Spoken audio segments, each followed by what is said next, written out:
الرحمن الرحمن ساعدني يا رحمن اشرح صدری قرآن. بسم اللہ الرحمن الرحیم. السلام علیکم. میں ہوں Saddam Tanoli, M S associate کے پلیٹ فارم سے آپ سے مخاطب ہوں. آج ہمارے ساتھ مفتی صاحب ہیں. ہم ان سے اسلام کی روشنی میں کاروبار کے بارے میں رہنمائی لیں گے. جی مفتی صاحب، اسلام کی روشنی میں کاروبار کرنے کے کیا احکامات ہیں؟ جی صدام بھائی، دیکھیں، کاروبار جو ہے یا کاروبار کرنا یا تجارت کرنا، یہ سرکار دو عالم صلی اللہ علیہ وسلم کی سنت مبارکہ ہے، اور سرکار دو عالم صلی اللہ علیہ وسلم کے ذریعہ آمدن بھی تھا. تو اس سے یہ معلوم ہوتا ہے کہ اسلام میں جتنے ذرائع آمدن ہیں ان میں سب سے افضل ذریعہ کاروبار ہے.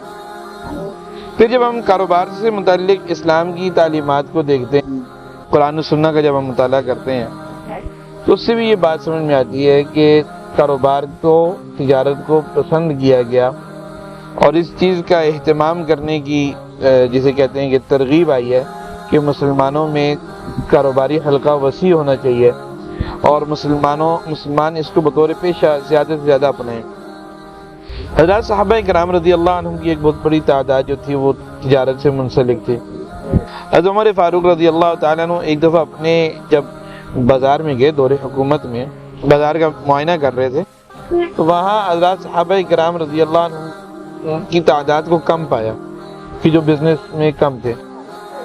تو حضرت عمر فاروق رضی اللہ تعالیٰ عنہ نے اس بات پہ ناراضگی کا اظہار فرمایا، بتلائی. پھر جب ہم اسلام کو دیکھتے ہیں تو ہمیں اسلام یہ بتاتا ہے کہ آپ نے کاروبار کرتے ہوئے کن باتوں کا خیال کرنا ہے. کہ میں ویسے تو بہت ساری تعلیمات ہیں، بہت ساری ہدایات ہیں، میں 4 باتوں کا یا 4 اوصاف، جب وہ بنیادی اصول جو ایک تاجر کو خیال رکھنا چاہیے، وہ میں بیان کر رہا ہوں. سب سے پہلی بات یہ ہے نیت کا درست ہونا.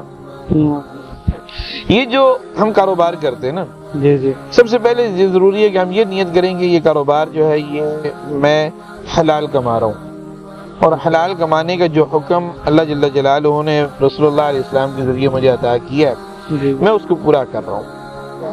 لیکن یہ صرف حلال کمانے کا حکم پورا نہیں کر رہا، بلکہ یہ حلال کمانا جو ہے، یہ جو حکم پورا کرنا ہے، یہ سرکار دو عالم صلی اللہ علیہ وسلم کے طریقے اور آپ صلی اللہ علیہ وسلم کی ہدایات کے مطابق کر رہا ہوں، یعنی کہ جس کو سنت کہتے ہیں.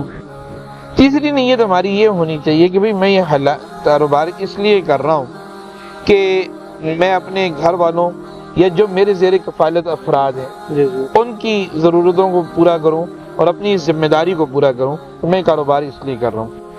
چوتھی چیز ہمیں کاروبار کرتے ہوئے اس بات کا خیال کرنا چاہیے، یہ بھی نیت ہونی چاہیے کہ میرے معاشرے میں جو افراد رہتے ہیں ان کو روزگار کا موقع ملے گا، ان کے لیے رزق کے دروازے کھلیں گے، اسباب پیدا ہوں گے. تو میں اس لیے یعنی کہ خلق خدا کی خدمت، اس نیت سے میں کاروبار کر رہا ہوں. تو نیت انسان کی بہت وسیع اور بہت بلند ہونی چاہیے. دوسری بات جو ہمیں قرآن و سنت سے بات سمجھ میں آتی ہے وہ یہ کہ ہمیں سچ بولنے کا اہتمام کرنا چاہیے. انفارچونیٹلی ہمارے مارکیٹس میں اگر آپ چلے جائیں، بازار میں چلے جائیں، جھوٹ بولے بغیر کاروبار نہیں کیا جاتا، بلکہ اب تو یہ سمجھا جاتا ہے کہ اگر میں جھوٹ نہیں بولوں گا تو کاروبار نہیں ہوگا.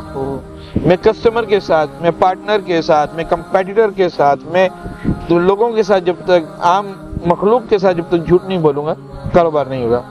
جبکہ رسول اللہ صلی اللہ علیہ وسلم کیا فرماتے ہیں؟ الصدق ینجی، سچائی جو نجات دیتی ہے، سچائی سے انسان کامیاب ہوتا ہے. رسول اللہ علیہ وسلم کیا فرماتے ہیں؟ تاجر صدوق الامین مع النبیین والشہداء والصالحین، کہ جو سچا تاجر ہے، امانت دار تاجر ہے، وہ قیامت کے دن رسول اللہ علیہ السلام کے ساتھ ہوگا، انبیاء کرام علیہ السلام کے ساتھ ہوگا، صدیقین کے ساتھ ہوگا، یعنی کہ ان کے جلوے میں ہوگا اور ان کے پہلو میں ہوگا.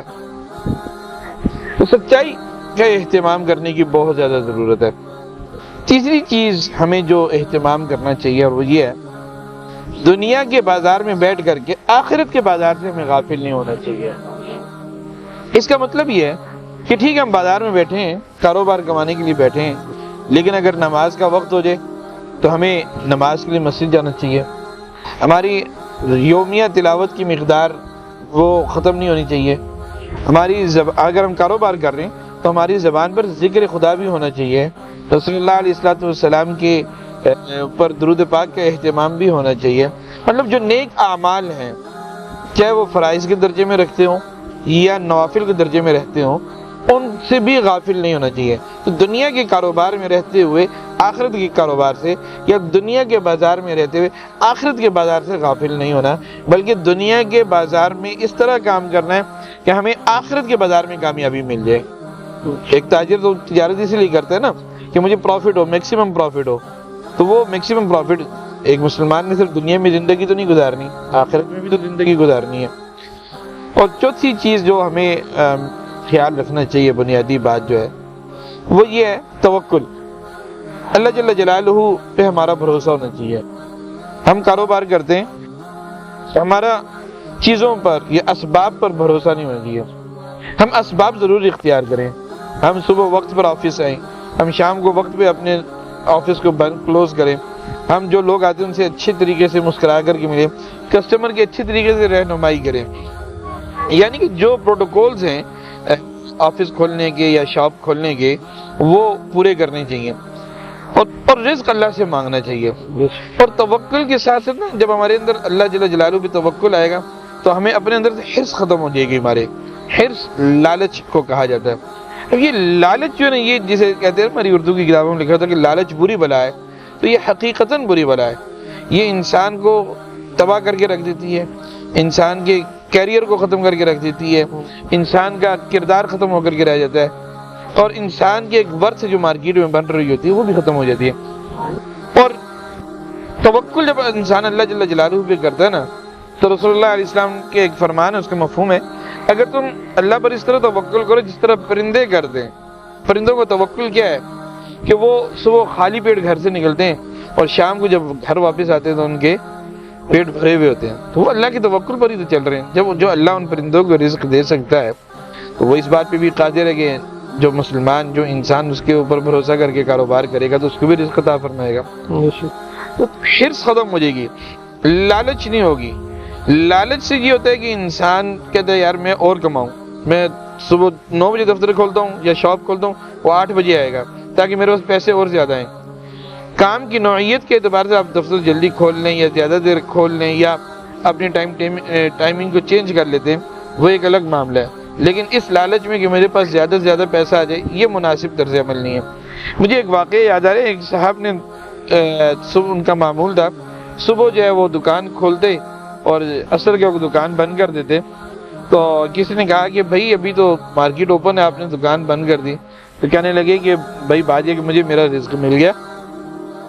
تو اس نے کہا کل بھی تو ہے نا آپ کا، جو جس خدا نے آج رزق دیا ہے وہ خدا کل بھی رزق عطا فرمائے گا. تو یہ توکل ہے، یہ حرص نہیں ہے، لالچ نہیں. اتنا اللہ پہ بھروسہ ہے کہ بھی اللہ نے آج دے دیا، میرا رزق مکمل ہو گیا تو یہ اللہ جل جلالہ مجھے کل بھی عطا فرمائیں گے. تو یہ 4 بنیادی باتیں ہیں، یعنی کہ نیت کی درستگی، سچ بولنا، دنیا کے بازار میں رہ کر آخرت کے بازار سے غافل نہ ہونا. سب سے بڑی بات یہ ہے کہ کاروبار کرتے ہوئے اللہ جل جلالہ پہ بھروسہ کرنا. ہمیں ان 4 باتوں کا اہتمام کرنا چاہیے. اللہ تعالیٰ مجھے اور آپ کو عمل کی توفیق عطا فرمائے.